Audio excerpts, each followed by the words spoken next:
भाजप मोदींचा छळ करतोय, मोदींना विश्रांतीची गरज, संजय राऊतांची पंतप्रधान नरेंद्र मोदींवर टीका।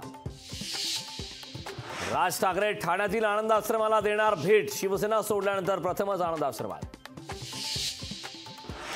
कोकणात उद्धव ठाकरेंना धक्का बसण्याची शक्यता, राजन साळवींनी शिवसेनेत पक्षप्रवेशाचा शब्द दिलाय। शिवसेना नेते किरण सामंतांचा मोठा गौप्यस्फोट। किरण सामंतांनी राजापूर विधानसभेतील दंड थोपटलं, शिंदेंनी परवानगी दिल्यास राजापूर विधानसभा लढणार। किरण सामंतांच्या वक्तव्याने राजकीय वर्तुळात चर्चा। नाशिक शिवसेनेचे उमेदवार हेमंत गोडसेंच्या प्रचारार्थ भुजबळ सहभागी, गेल्या काही दिवसांपासून भुजबळ नाराज असल्याची होती चर्चा। सर्व हिंदूंनी महायुतीच्या उमेदवारांना मतदान करा, पुण्यातील सभेत राज ठाकरेंचा फतवा, तर देशात संविधान वाचवण्याची लढाई सुरू असताना हे फतवे काढतायत संजय राऊतांचा ठाकरेंवर हल्लाबोल। अजित पवारांनी घरात दमदाटी करावी, त्यांची दमदाटी आम्ही खपून घेणार नाही, निलेश लंकेंना सज्जड दम देणाऱ्या अजित पवारांवर सुप्रिया सुळेंचा निशाणा। चंद्रशेखर बावनकुळे आणि विजय वडेट्टीवारांच्या विरोधात आचारसंहिता भंगाचा गुन्हा दाखल, आक्षेपार्ह जाहिरात प्रकरणी बावनकुळेंवर तर वादग्रस्त विधानामुळे वडेट्टीवारांवर गुन्हा दाखल। रवींद्र वायकरांच्या अडचणीत वाढ होण्याची शक्यता, शिवसेना उद्धव बाळासाहेब ठाकरे पक्षाकडून अपात्रतेची नोटीस, आमदारकीचा राजीनामा न देता शिवसेनेत प्रवेश केल्यानं नोटीस। लोकसभा निवडणुकीच्या चौथ्या टप्प्यातील प्रचार तोफा थंडावणार, शेवटच्या दिवशी राजकीय पक्षांकडून सभा रोड शोचा धडाका, चौथ्या टप्प्यासाठी 13 मे रोजी होणार मतदान। पुणे जिल्हा बँकेवर निवडणूक आयोगाची कारवाई, रात्री उशिरापर्यंत वेल्ह्यातील बँक सुरू ठेवणं भोवलं, बँकेच्या व्यवस्थापकावर निलंबनाची कारवाई।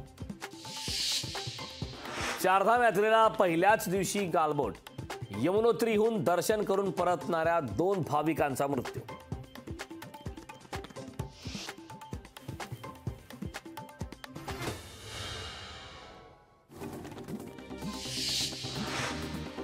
नवनीत राणांच्या वक्तव्यावरून काँग्रेस आक्रमक, काँग्रेसला मत म्हणजे पाकिस्तानला मत, हे वक्तव्य केल्याप्रकरणी गुन्हा दाखल करण्याची मागणी।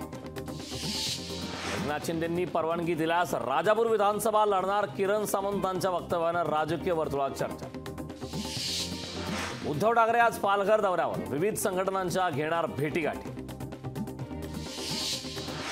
मनसे अध्यक्ष राज ठाकरेंनी घेतली हर्षवर्धन पाटलांची भेट, पुण्यातील हर्षवर्धन पाटलांच्या निवासस्थानी घेतली भेट। आदित्य ठाकरे आजपासून मुंबईच्या प्रचारार्थ उतरणार, अरविंद सावंत यांच्या प्रचारासाठी आदित्य ठाकरे मैदानात।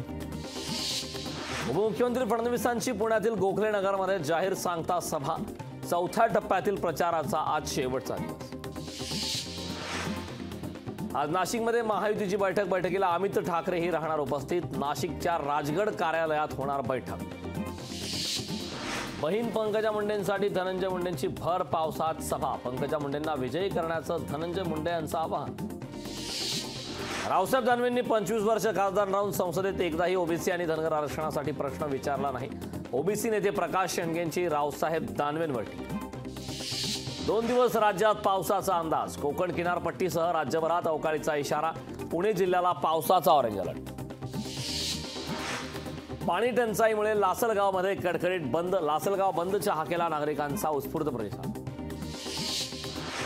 सांगली जिल्ह्यात अवकाळी पावसाची हजेरी, वादळी वाऱ्यासह गारपिटीमुळे मोठं नुकसान, झाडं कोसळल्यानं घरांचं मोठं नुकसान। अफगाणिस्तानच्या उत्तर भागात पावसाचा हाहाकार, पावसामुळे अफगाणिस्तानातील 50 नागरिकांचा मृत्यू, मृतांची संख्या आणखी वाढण्याची भीती।